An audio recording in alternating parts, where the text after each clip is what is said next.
Hello everyone, I had my reading wrap up for January and I did get through 6 books, which seems to be kind of my average. And a lot of them are kind of mystery thrillers. And some of them do take place in the wintertime because, hey, it's January. So I'll start with the first book, and this is by Frederick Bachman. And this is Us Against You, which is a sequel to Bear Town, which I gave 5 stars to, which kind of surprised me because I'm not usually into contemporary drama.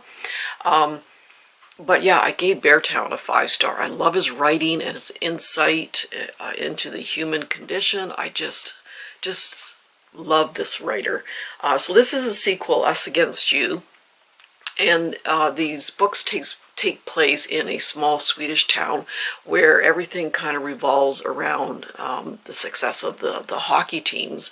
And in the first book, Beartown, there's a sexual assault, and the town is kind of split between supporting the hockey player and not believing the young girl, and then the other people support the young girl, and all the tension and the fallout from that.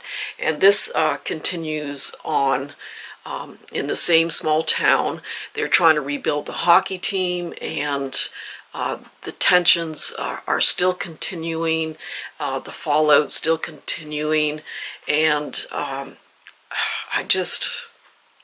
he has so much insight into the human mind and the condition. I just really love that about him. And there's some quotes in here that are really quite good. So this young boy, he's 12 years old, and this summer he learns that people will always choose a simple lie over a complicated truth, because the lie has one unbeatable advantage: the truth always has to stick to what actually happened, whereas the lie just has to be easy to believe. So yeah, some of these are so profound. I just love his writing. And this quote is about grief. The path back to normal life is indescribably long once death has swept the feet out from under those of us who are left. Grief is a wild animal that drags us so far out into the darkness that we can't imagine ever getting home again, ever laughing again. It hurts in such a way that you never really figure out if it actually passes or if you just get used to it. So that hit me hard, because I've had 2 young children of mine have passed away. And yeah, he's just, you get the point of view from various people and how they're dealing with what's going on, and it's just amazing. Definitely another 5-star for me. I do have the last book in the series called The Winners, and I was actually able to find it in a thrift store, which I'm very happy about. But oh my gosh, these Frederick Bachman books are so good. Next book is a mystery, Shiver by Ali Reynolds, and this takes place in the French Alps. So it's a dual timeline. So in the past, the group of people, they're in their sort of early mid-20s. They're a group of snowboarders, and they go from competition to competition throughout the world. And then it takes place in present day. So back in the past, about 10 years in the past, there is a group of snowboarders, and there's 2 women in the group who are rivals, and the one's always trying to sabotage the other and that sort of thing. And they end up splitting up, or just kind of drifting away from each other, after one of the women in the group actually has a very severe injury. And then the one woman actually just disappears. No one knows what happened to her. They think maybe she died on the mountain, fell down a crevice. They don't know what happened to this woman. So about 10 years after the fact, everyone gets this email: well, let's have a reunion back where all this happened, where this woman got injured and where this other woman disappeared. Everyone thinks it's kind of odd, but okay, let's go back. And then they go back, and things are really kind of weird. Strange things are starting to happen. Couple people's end up dying. And so yeah, I did read the Ruth Ware One by One? That took place in the French Alps, also at a kind of a isolated ski resort. I did not like that one. I figured out within the first couple chapters who it was. I just did not like that one. This one was better, though the one character, sort of the main character, I guess, I'm like, why are you doing that? Like, this is when she, in the past, it's like, why did you do that? Why would you do, like, what were you thinking? Like, some of her decisions were just like, what? I don't get it. Now, I did have a very good idea fairly soon on sort of who was behind things. They kind of threw out some red herrings that you wouldn't kind of suspect that person, but I just kind of kept with it. But there was a lot of kind of twists and turns to get there, and even though I kind of knew who was behind things, there was another big twist. So it was pretty good. I would probably give it about 3.75 out of 5 stars or so. Yeah, I really didn't mind it. Didn't love it, didn't hate it. But yeah, it was kind of a fun read. And then this is by Richard Osman, The Thursday Murder Club. So I do have the sequel, The Man Who Died Twice, and I think the third one is The Bullet That Missed.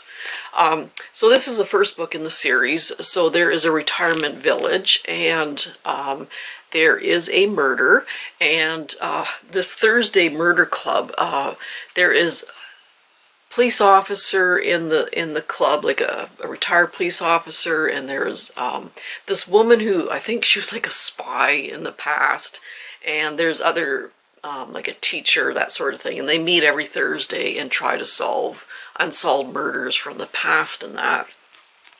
And actually, there is a person who kind of, I don't want to give too much away, but there is a murder, and they're trying to solve it. Whoops. Books flying everywhere here. So it was funny in spots, like laugh out funny in spots, but other spots were very, very serious. This one woman is dealing with her husband who has dementia.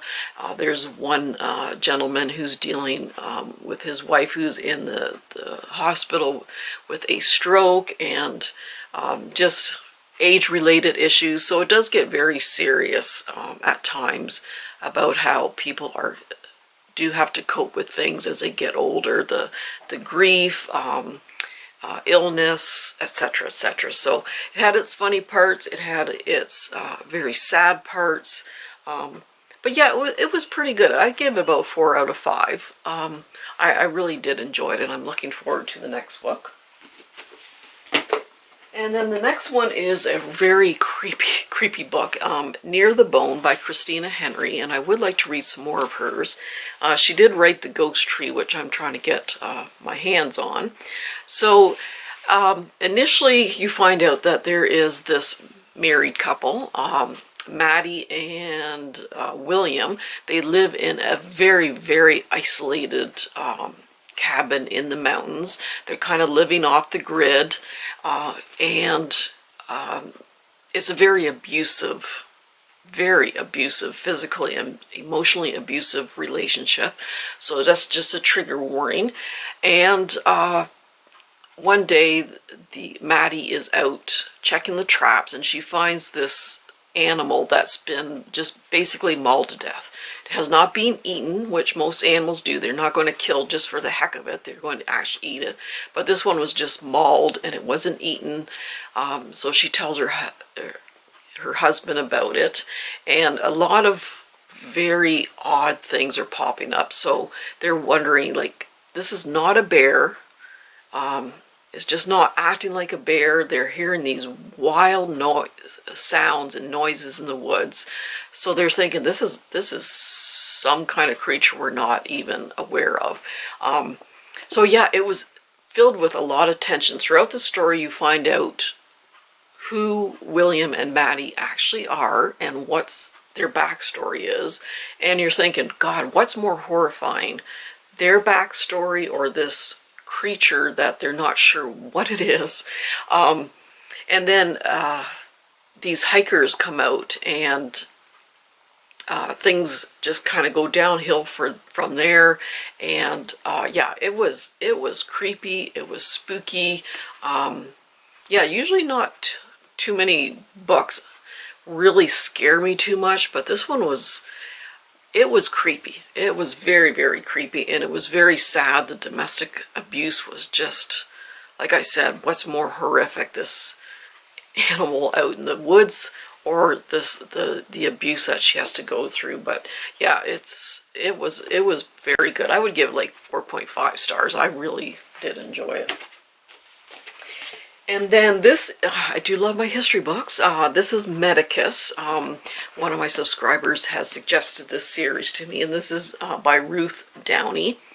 And this takes place when the Roman Empire was occupying Britain, or Britannica, as it was called back then. So there is this small town that is kind of ruled over by the Romans, and they're living side by side with the people of Britain.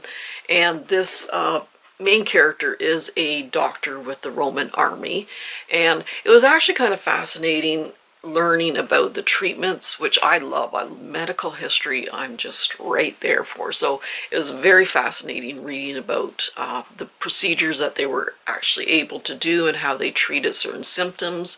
And one doctor actually performed cataract surgery, and I started Googling about what the Romans, surgeons and that did, and it was really quite fascinating.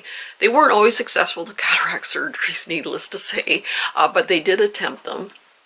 And there is a missing girl, and there's a murder of a young girl, and there are prostitutes in this bar, and the doctor really is very reluctant to get involved.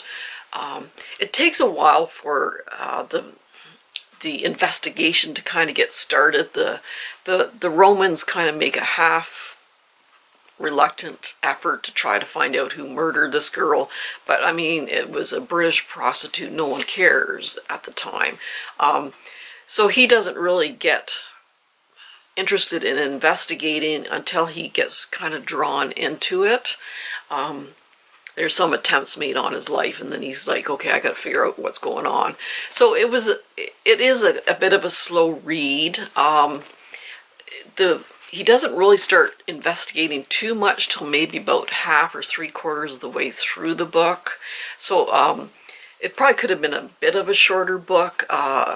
It just took a while to get things going, but the characters were established, and it was interesting just reading about the life in a Roman occupied British town at the time. I thought that was quite fascinating, but it is a bit of a slow read, and like I said, the investigation doesn't start till a bit later.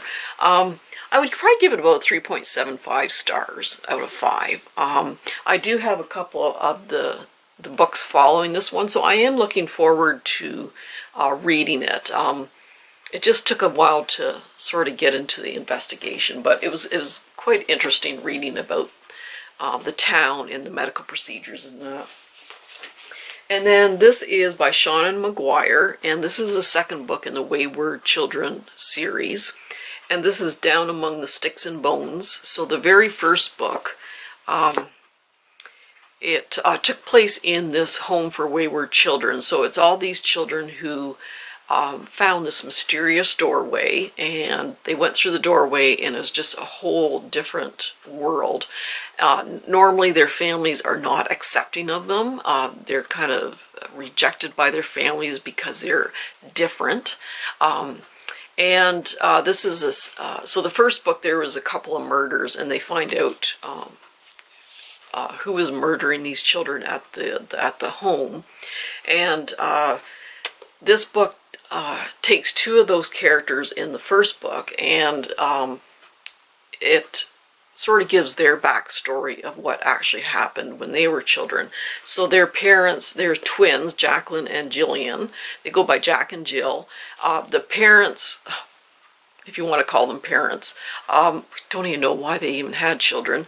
But the father goes, oh, I really want a son. And so the one daughter was kind of like a tomboy. So he cut his hair and dressed him up as a boy all the time. And the other girl was very quiet. So they thought, well, let's dress her all up like a little girl and get all the curls and the bows and everything like that. And they just did not feel like themselves. They just hated how they were being brought up, but they just had no power over their parents' decisions. But they go through this doorway, and it's a very, very kind of strange world, but they are accepted for who they really are. So at some point they do have to go back to their home with their parents, and yeah, it sounds kind of weird when I explain it, but it is kind of interesting. It's not I don't believe this is a YA. I think it is under adult, but I think it'd be good for like teenagers who are kind of feeling rejected by their parents. They can't be who they really truly are. But I did like it. I gave like 4 out of 5 stars. And all the other books follow other children at this wayward home, and they follow their backstory also. But yeah, I thought it was kind of interesting. Yeah, I do like that series. Okay, so that's it for the books I read. So February is Black History Month, so there's a couple books I am reading for that month. So this is the second book that I read this month, and this is Things Past Telling, and I'm not almost halfway through it. So the author, so this is loosely based on the author's real-life female ancestors from stories told around the Sunday dinner table and clues excavated from historical documents. So she was looking into the 1870 federal census for Ohio, and she noticed this woman who is 112 years old, and she was a former slave. So it's not based on an actual person. She just sort of took inspiration from finding out that this woman was 112 years old in 1870 and what her life must have been like. So it starts off in Africa, where she is living, this young girl is living with her family, and then she is sold into slavery. Oops, I just got cooled down. Sorry, we're back in. And then she's on a ship on the way to, well, I think they go to the Caribbean first, and then they're making their way up to America. And yeah, it's pretty heart-wrenching. It's sad, but we need to we need to learn through history. We have to learn through our mistakes. So yeah, it's a difficult read, but I think it's necessary to find out how we can keep from repeating ourselves. But yeah, it's very, very good. And then this book I'm going to read sometime this month, and this is The Coming by Daniel Black, and you can see the slaves in the hold of the ship. So this takes place in the ship as they're coming from Africa to America. So yeah, difficult reads, but ones that we do need to read about. So those are a couple of books I'm going to be working on this month. So that's it. That's what I read in January. So everyone take care, and I hope you enjoyed. Bye-bye.